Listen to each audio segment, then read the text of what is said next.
खैर आज के फ्राइडे के टॉप 10 रख देता हूं आपकी स्क्रीन पे। पहले तो जो लास्ट ट्रेड्स की सीएनबीसी आवाज बातचीत कर रहा था, आपसे एक्सक्लूसिव रख रहा था, वो लास्ट ट्रेड्स हो गए। हालांकि किसने बेचा है वो क्लैरिटी शाम को आएगी, लेकिन अपने को हिंट है। अंबुजा सीमेंट्स पहला, जहां पे शायद प्रमोटर्स ने आज लास्ट ट्रेड के थ्रू माल छोड़ा है करीब 3.25% स्टेक। शाम को पता चलेगा ये सही हुआ कि नहीं हुआ और किसने खरीदा है, पर ब्लॉक विंडो में पूरा ट्रेड हो गया है, ये अच्छी खबर। ऐसे ही नायका के साथ हुआ है, जहां पे एक इनके पब्लिक शेयर होल्डर्स लिस्ट में आपको इन्वेस्टर नजर आएंगे, हरिंदर पाल सिंह। वो कुछ स्टेक बेचना चाहते थे, लेकिन जिस तरह का चंक ट्रांजैक्ट हुआ है उससे कहीं ज्यादा शायद माल बिका है, पर पता चलेगा क्लैरिटी। ये भी ब्लॉक विंडो में हो गए, दोनों स्टॉक्स हो गए। हिंडाल्को एजीएम में अपडेट आया है भाई, प्रमोटर्स कह रहे हैं कि ये कंपनी $10 बिलियन का इन्वेस्टमेंट करेगी। राह पे रखिए। कल्याण ज्वेलर्स जो कल स्टॉक इन फोकस था, इसमें लास्ट ट्रेड हुआ, वारबर्ग पिंकस ने 7.25 करोड़ शेयर्स के आसपास बेचे हैं। बायर्स ये सारी कंपनी, ये सारे फंड्स हैं, इंस्टीट्यूशंस हैं। इसमें शायद प्रमोटर्स का ट्रांजैक्शन अब तक नहीं हुआ है। जो अपन बात कर रहे थे कि शायद प्रमोटर्स खरीदेंगे, वो अपडेट आया हुआ था एक्सचेंजेस पे, शायद वो नहीं हुआ है। दो लास्ट ट्रेड और रखता हूं। पीएनबी हाउसिंग फिर से कल लास्ट ट्रेड हुआ, परसों तो हुआ ही हुआ था ब्लॉक विंडो में। कल ठंडा पड़ा ये स्टॉक क्योंकि ट्रेडिंग सेशन के दौरान हुआ है। एशिया अपॉर्चुनिटीज ने 78 लाख शेयर्स बेचे, उसमें से 16.5 lakh shares government of Singapore ने खरीदे। ये गवर्नमेंट ऑफ सिंगापुर ने दरअसल परसों भी पार्टिसिपेट किया था। एल्कम लैब्स में प्रमोटर्स ने माल छोड़ा था, ICICI Pru, Morgan Stanley, Tata mutual fund वगैरह ने खरीद लिया। और लास्ट ट्रेड लेकर आता हूं आपके लिए, 2 का स्टैक आएगा। इथॉस, बार बार इसके प्रमोटर्स माल छोड़ रहे हैं। कल दोनों एक्सचेंजेस पे 2,62,000 शेयर बेचे गए। एनआईटी में इनका एक इन्वेस्टर है, उसने माल छोड़ा, पर वो पूरा 35 लाख शेयर्स 2 प्रमोटर एंटिटीज ने खरीद लिया। अच्छी बात। कुछ बोर्ड मीट्स आज लगी हुई हैं। बीकाजी फूड्स की एक्विजिशन, उस एक्विजिशन की डिटेल रख चुके हैं लोग सामने, उसको एक्वायर करने की बात होगी। जिंदल सॉ आज स्प्लिट पे विचार करेगा, ₹2 की फेस वैल्यू है, शायद 1 पे टूटेगा। और येस बैंक फंड रेजिंग कर रहा है, पर आज इसकी एजीएम भी है, पर लार्जली डेट के थ्रू ये फंड रेजिंग हो रही होगी। सारेगामा इन्वेस्टर प्रेजेंटेशन कहता है बड़ी एग्रेसिव टारगेट्स, अगले 3 साल में 25 से 26% कैगर से आय बढ़ेगी और एडजस्टेड EBITDA उससे बेहतर बढ़ेगा।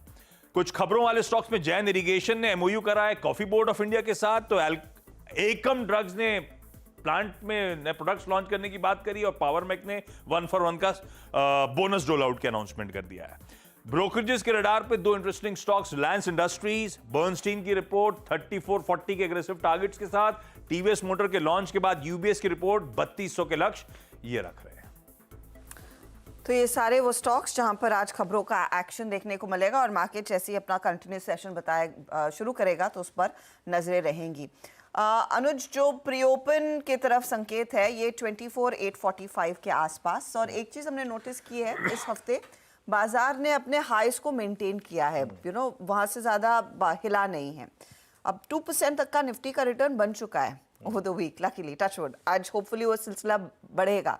आपकी पोजीशन फिर तेजी की तरफ रहेगी? ये 24,900 एंड बियॉन्ड की तैयारी साफ है स्क्रीन पर? नहीं, साफ है। और बिल्कुल देखिए हर्षदा, इसमें इशू क्या होगा, आई थिंक हम 3 दिन पहले बात कर रहे थे जब मार्केट ने आपको डिप दी थी, हमने एक व्यू लिया था कि बस अब इससे ज़्यादा फैंसी डिप नहीं मिलेगी, इसी में बाय कर लीजिए। वहाँ से और 200 पॉइंट चल गया मार्केट। आज मुझे लग रहा है मार्केट आपको थोड़ी सी डिप दे सकता है, क्योंकि आज थोड़ा सा ग्लोबल वीकनेस है। एक बार के लिए मुझे लग रहा है कि थोड़ी सी डिप पॉसिबल है। 24,650 से 24,750 आपका पहला सपोर्ट है, और उसके बाद 24,532 से 24,617 जो कि 10 और 20 डे एक्सपोनेंशियल मूविंग एवरेज है। लॉन्ग पोजीशन में अपने बने रहें, और अपना स्टॉप लॉस आप एडजस्ट कर रहे हैं 24,650 पर ले आएँ अब अपनी एग्जिस्टिंग लॉन्ग पोजीशंस को। जहाँ तक फ्रेश बाइंग की बात है, यहाँ पर बाइंग नहीं है। 24,850, 900 एक वेल डॉक्यूमेंटेड रेजिस्टेंस जोन है, कल भी हमने बात की थी इस लेवल की। यहाँ बाइंग नहीं है। बाइंग आपको करनी है, अगर आपको फ्रेश बाइंग करनी है तो 24,750 से 24,800 का अगर जोन मिल जाए, और 24,700 से 24,750 का जोन मिल जाए, तो वहाँ पर पोजीशन ऐड करने का एक अच्छा जोन होगा 24,600 के स्टॉप लॉस के साथ। जैसा मैं कह रहा हूँ, पहले 24,850 से 24,900 वहाँ रेजिस्टेंस है। कल सुबह हमने बात की थी कि BTST लॉन्ग्स एक बार वहाँ बुक कर सकते हैं, तो वो वही जोन है, वो थोड़ा सा टफ जोन है। और फिर 25,000 से 25,100 आज की क्लोजिंग बहुत इंपॉर्टेंट है। आज मेरा व्यू ये है कि शायद हम 24,900 के भी ऊपर बंद हो जाएं, ये पॉसिबिलिटी है। बैंक निफ्टी देखिए, वो बैंक निफ्टी में वो 51,025, 51,200 का जो जोन था वो बहुत क्रूशल है। कल भी उसको नहीं क्रॉस कर पाए, आज भी लग रहा है वहीं शुरुआत होगी।